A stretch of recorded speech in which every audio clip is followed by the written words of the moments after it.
Friends, welcome back to our channel wealthy life. 2020 എന്ന വർഷത്തിൽ ഏറ്റവും നന്നായി പെർഫോം ചെയ്ത സെക്ടറുകൾ ഏതൊക്കെയാണെന്ന് ചോദിക്കുകയാണെങ്കിൽ നിസ്സംശയം നമ്മൾക്ക് പറയാൻ കഴിയുന്ന രണ്ട് സെക്ടറാണ് ഫാർമ സെക്ടറും അതുപോലെ തന്നെ കെമിക്കൽ സെക്ടറും. ലോകത്തിൻ്റെ തന്നെ ഫാർമ ഫാക്ടറിയായി മാറിക്കൊണ്ടിരിക്കുകയാണ് ഇന്ത്യ. അതുപോലെ തന്നെ കെമിക്കൽ സെക്ടറിൻ്റെ കാര്യം എടുക്കുകയാണെങ്കിൽ ലോകത്തിലെ ഏറ്റവും വലിയ കെമിക്കൽ പ്രൊഡ്യൂസർ ആയിട്ടുള്ള ചൈനയെ ഓവർകം ചെയ്ത്, അല്ലെങ്കിൽ ചൈനയിൽ നിന്നും കെമിക്കൽ ഫാക്ടറീസും അതുപോലെ തന്നെ കെമിക്കൽ എക്സ്പോർട്ടും ഇന്ത്യയിലേക്ക് ഷിഫ്റ്റ് ആയിക്കൊണ്ടിരിക്കുന്ന ഒരു കാഴ്ചയാണ് നമ്മൾക്ക് കാണാൻ സാധിക്കുന്നത്.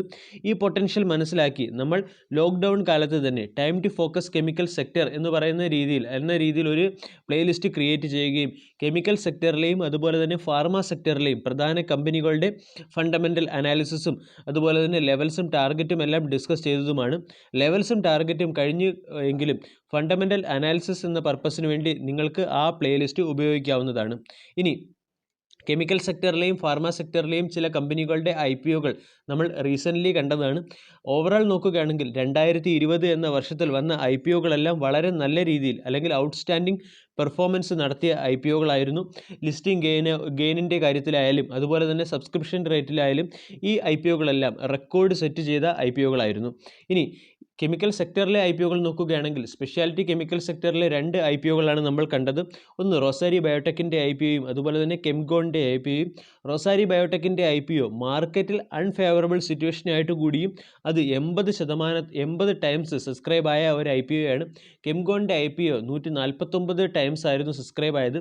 ലിസ്റ്റിംഗ് ഗെയിൻ നോക്കുകയാണെങ്കിൽ കെംഗോൺ ഏകദേശം 115 ടൈംസ് അല്ലെങ്കിൽ 115% ലിസ്റ്റിംഗ് ഗെയിൻ തന്ന ഒരു കമ്പനി കൂടിയായിരുന്നു. അതിനുശേഷം ആ സ്റ്റോക്കിൻ്റെ പ്രൈസിൽ ഫോൾ ഉണ്ടായി. കാര്യങ്ങളൊക്കെ നമ്മൾ അനാലിസിസ് ചെയ്തതുമാണ്. ഇനി ഇന്നത്തെ വീഡിയോയിൽ നമ്മൾ ഡിസ്കസ് ചെയ്യാൻ പോകുന്നത് ഈ സ്പെഷ്യാലിറ്റി കെമിക്കൽ സെക്ടറിൽ തന്നെ ഇനി വരാൻ പോകുന്ന രണ്ട് IPOയെ കുറിച്ചാണ്. ഒന്ന് ലക്ഷ്മി ഓർഗാനിക്സ് IPOയും രണ്ടാമത്തേത് അനുപം രസായൻ IPOയും. ഈ രണ്ട് IPOയെ കുറിച്ചുള്ള ഒരു ബ്രീഫ് ഔട്ട്ലുക്കാണ് നമ്മൾ ഇന്നത്തെ വീഡിയോ വഴി കവർ ചെയ്യുന്നത്.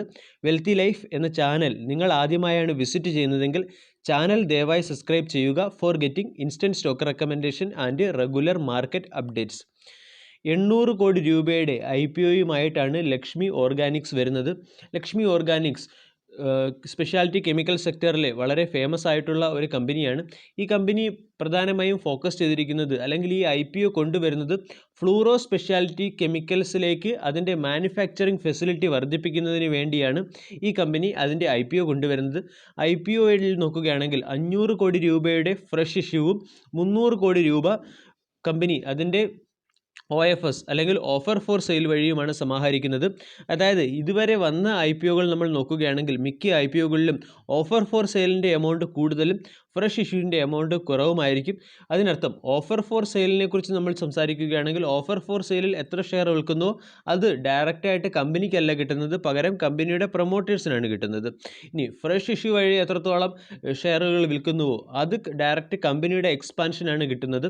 അതായത് അങ്ങനെ നോക്കുമ്പോൾ ലക്ഷ്മി ഓർഗാനിക്സിൻ്റെ IPOയിൽ കമ്പനിയുടെ എക്സ്പാൻഷനെ കുറിച്ചാണ് കൂടുതൽ ഫോക്കസ് ചെയ്തിരിക്കുന്നത്. അതുപോലെ തന്നെ അവർ ഈ വർക്കിംഗ് ക്യാപിറ്റൽ എന്തിനൊക്കെയാണ് ഉപയോഗിക്കുന്നതെന്ന് നോക്കാം.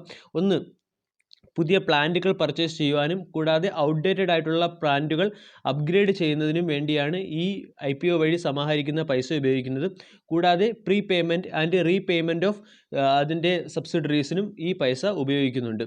ഇനി ഈ IPOയെക്കുറിച്ച് നോക്കുകയാണെങ്കിൽ അല്ലെങ്കിൽ ഈ കമ്പനിയെക്കുറിച്ച് നോക്കുകയാണെങ്കിൽ ഇന്ത്യൻ കെമിക്കൽ മാർക്കറ്റിൽ 30% മാർക്കറ്റ് ഷെയറുള്ള ഈതൈൽ അസറ്റേറ്റ് പ്രൊഡ്യൂസ് ചെയ്യുന്ന ഒരു കമ്പനിയാണ് ലക്ഷ്മി ഓർഗാനിക്സ്. അതുപോലെ തന്നെ ഡൈകീറ്റോൺ ഡെറിവേറ്റീവ്സിൻ്റെ മാർക്കറ്റ് നോക്കുകയാണെങ്കിൽ 55% ഡൈകീറ്റോൺ ഡെറിവേറ്റീവ്സും ഈ കമ്പനിയിൽ നിന്നാണ് പ്രൊഡ്യൂസ് ചെയ്യുന്നത്. കൂടാതെ ഈ കമ്പനിയുടെ പ്രധാനപ്പെട്ട ക്ലയൻറ്റുകൾ നോക്കുകയാണെങ്കിൽ അല്ലെങ്കിൽ ഉപഭോക്താക്കൾ നോക്കുകയാണെങ്കിൽ റെഡ്ഡി ലാബ്, അതുപോലെ തന്നെ ഹെട്രോ ലാബ്സ്, ലോറസ് ലാബ്, അതുപോലെ Nolan laboratories, Suvin pharmaceutical, granules India, UPL, Asia Pacific, Sudarshan chemicals തുടങ്ങിയ വളരെ പേരെടുത്ത കമ്പനികൾ തന്നെയാണ് ഈ കമ്പനിയുടെ കസ്റ്റമർ അല്ലെങ്കിൽ ഉപഭോക്താവായിട്ട് വരുന്നത്. ഓവറോൾ നോക്കുകയാണെങ്കിൽ ഇതും ഒരു വളരെ നല്ല IPO ആകാനാണ് സാധ്യത. ഈ IPOയുടെ വാല്യുവേഷൻ അതുപോലെ തന്നെ ലിസ്റ്റിംഗ് ഡേറ്റ് തുടങ്ങിയ കാര്യങ്ങളൊന്നും ഇതുവരെയും വന്നിട്ടില്ല. അവയൊക്കെ വരുമ്പോൾ നമ്മൾ ഈ രണ്ട് IPOകളെക്കുറിച്ചും വളരെ ഡീറ്റെയിൽഡ് ആയിട്ടുള്ള അനാലിസിസ് ചെയ്യും. ഇനി രണ്ടാമത്തെ IPO വരുന്നത് അനുപം രസായൻ എന്ന് പറയുന്ന കമ്പനിയിൽ നിന്നാണ്. അതായത് ഈ കമ്പനിയും ഏകദേശം 1984 സ്റ്റാർട്ടായിട്ടുള്ള ഒരു കമ്പനിയാണ്. അതായത് വളരെ ഈ സെക്ടറിലെ അല്ലെങ്കിൽ കെമിക്കൽ സെക്ടറിലെ തന്നെ അധികം നല്ല പഴക്കമുള്ള അല്ലെങ്കിൽ വെൽ എസ്റ്റാബ്ലിഷ്ഡ് ആയിട്ടുള്ള ഒരു കമ്പനിയാണ്. കൂടാതെ ഈ IPO വരുന്നത്, ഈ IPOയുടെ പർപ്പസ് നോക്കുകയാണെങ്കിൽ ഈ കമ്പനി അതിൻ്റെ എക്സിസ്റ്റിംഗ് ഡെബിറ്റ്സ് അല്ലെങ്കിൽ അതിൻ്റെ കടങ്ങൾ നികത്തുന്നതിന് വേണ്ടിയാണ് ഈ IPO കൊണ്ടുവരുന്നത്. 760 കോടി രൂപയുടെ IPOയാണ് ഈ കമ്പനിയിൽ നിന്നും വരാൻ പോകുന്നത്. ഈ 760 കോടി രൂപയുടെ IPOയിൽ 100 കോടി രൂപ പ്രൈവറ്റ് പ്ലേസ്മെൻറ്റ് ഓഫ് ഷെയർ വഴി സമാഹരിക്കാനാണ് കമ്പനി ഉദ്ദേശിക്കുന്നത്. അതിനുള്ള തീരുമാനമാവുകയാണെങ്കിൽ ഈ IPOയുടെ സൈസ് കുറഞ്ഞ് 760 നിന്നും 660 എന്ന് പറയുന്ന സൈസിലേക്ക് സൈസ് കുറയാനുള്ള ഒരു സാധ്യത കൂടിയുണ്ട്. ഇനി ഈ കമ്പനിയെക്കുറിച്ച് നോക്കുകയാണെങ്കിൽ, അല്ലെങ്കിൽ അനുപം രസായൻ എന്ന് പറയുന്ന കമ്പനി നോക്കുകയാണെങ്കിൽ, ഈ കമ്പനി പ്രധാനമായും 2 സെക്ടറിൽ അല്ലെങ്കിൽ 2 ലെവലിലുള്ള സ്പെഷ്യാലിറ്റി കെമിക്കൽസാണ് ഉണ്ടാക്കുന്നത്. ഒന്ന് ലൈഫ് സയൻസ് റിലേറ്റഡ് ആയിട്ടുള്ള സ്പെഷ്യാലിറ്റി കെമിക്കൽസും, രണ്ടാമത്തേത് കൊമേഴ്സ്യൽ ആയിട്ടുള്ള അല്ലെങ്കിൽ സ്പെഷ്യാലിറ്റി കെമിക്കൽസിലെ തന്നെ പിഗ്മെൻറ്റ്, ഡൈ, പോളിമർ അഡിറ്റീവ്സ് തുടങ്ങിയ ബേസിലുള്ള സ്പെഷ്യാലിറ്റി കെമിക്കൽസും. ഇനി ലൈഫ് സയൻസ് റിലേറ്റഡ് ആയിട്ടുള്ള സ്പെഷ്യാലിറ്റി കെമിക്കൽസ് ഏതൊക്കെയാണെന്ന് ചോദിച്ചാൽ നമ്മൾക്കറിയാം ബ്യൂട്ടി പ്രോഡക്ട്സുകൾ, അതുപോലെ തന്നെ ആഗ്രോ കെമിക്കൽസുകൾ, കൂടാതെ പേഴ്സണൽ കെയറിനുള്ള കെമിക്കൽസുകൾ. ഇവയൊക്കെയാണ് ഈ കമ്പനിയുടെ പ്രധാനപ്പെട്ട പ്രൊഡക്റ്റുകളായിട്ട് നമ്മൾക്ക് കാണുന്നത്. ഇനി ഈ കമ്പനിയുടെ IPOയെക്കുറിച്ച് സംസാരിക്കുകയാണെങ്കിൽ, ഈ കമ്പനി ഏകദേശം മാർച്ച് മാസത്തിൽ അതിൻ്റെ എക്സ്പാൻഷൻ ആൾറെഡി വളരെ വലിയ രീതിയിലുള്ള ഒരു എക്സ്പാൻഷൻ ഈ കമ്പനിയിൽ നടന്നു കഴിഞ്ഞു. അതായത് 23,396 ടൺ ഉൽപ്പാദന ശേഷിയുള്ള 6 മൾട്ടി പ്ലാന്റ് മാനുഫാക്ചറിങ് യൂണിറ്റുകളാണ് ഈ കമ്പനിക്കുള്ളത്. ഇതിൽ 6,726 ടണ്ണിൻ്റെ ശേഷി വർദ്ധിപ്പിച്ചത് തന്നെ ഈ മാർച്ച് മാസത്തിലാണ്. അതിനുശേഷം ഉണ്ടായിരിക്കുന്ന ഫിനാൻഷ്യൽ ടൈറ്റിനെ അല്ലെങ്കിൽ ഫിനാൻഷ്യൽ കൺസ്ട്രെയിൻസിനെ ഓവർകം ചെയ്യുന്നതിന് വേണ്ടിയാണ് കമ്പനി IPO കൊണ്ടുവന്നത്. ഇനി കമ്പനിയുടെ റവന്യൂവിനെ കുറിച്ചുള്ള ഒരു മൈനർ ഇൻഫർമേഷൻ തന്നിട്ടുണ്ട്. അത് നമ്മൾ പരിശോധിക്കുകയാണെങ്കിൽ ലൈഫ് സയൻസ് സെക്ടർ തന്നെയാണ് ഈ കമ്പനിയുടെ ഏറ്റവും പ്രധാനപ്പെട്ട ഏണിംഗ് സോഴ്സ്. അതായത് 95.37% റവന്യൂവും ലൈഫ് സയൻസ് സെക്ടറിൽ നിന്നാണ് വരുന്നത്.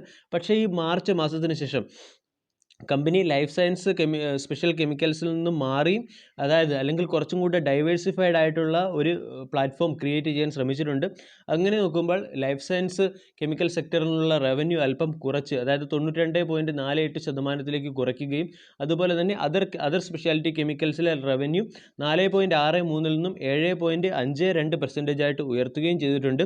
ഇത് കമ്പനിയെ സംബന്ധിച്ചിടത്തോളം വളരെ പോസിറ്റീവായിട്ടുള്ള ഒരു കാര്യം തന്നെയാണ്. കാരണം കമ്പനി അതിൻ്റെ ബിസിനസ് ഡൈവേഴ്സിഫൈഡ് ചെയ്യുന്നു.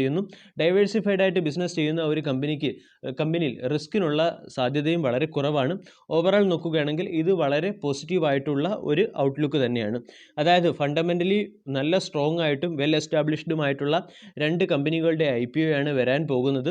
ഈ IPOയെക്കുറിച്ചുള്ള വാല്യുവേഷൻ, IPOയുടെ ഡേറ്റ്, അതുപോലെ തന്നെ ലിസ്റ്റിംഗ് ഗെയിനിനെ കുറിച്ചുള്ള പ്രീ മാർക്കറ്റ് സ്റ്റഡീസ് എല്ലാം ഈ IPOയെക്കുറിച്ചുള്ള എക്സാക്റ്റ് ഡേറ്റ് പുറത്തിറങ്ങുമ്പോൾ നമ്മൾ ചെയ്യും. വീഡിയോ എല്ലാവർക്കും ഇഷ്ടമായി എന്ന് വിശ്വസിക്കുന്നു. Thank you.